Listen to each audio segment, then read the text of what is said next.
Daniel was a young man with a purpose.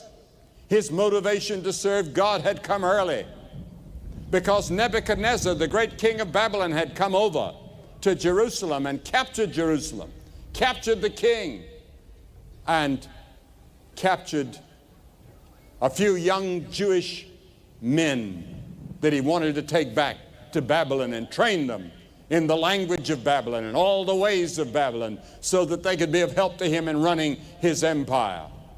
And one of them was Daniel. And he wanted young men with whom there was no blemish, well-favored and skillful in all wisdom and cunning and knowledge and understanding science. He wanted him to be proficient in physics and all the scientific studies of that day. And during the period of training, they brought the finest foods for Daniel to eat. But Daniel wanted the simple lifestyle.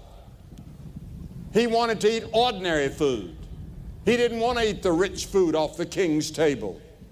And he asked the head of their training program, his professor, if he could do it. And the professor hesitated. He said, if the king finds out about it, I'll lose my head. So Daniel said, well, why don't you give us 10 days and let's try it out.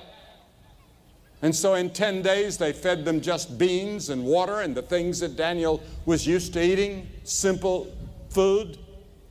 And when the 10 days were finished, Daniel and his friends were stronger and better looking than all the others that they'd been feeding all those fine foods to from the king's table. How different from those who can't wait until they get away from home to live it up. Because Daniel had been taken 1,500 miles. Who would know? Who would care? If he drank the wine and got drunk and ate the finest and lived a soft lifestyle. Daniel was far away from home. But he lived the life that he had learned to live as a young man of God.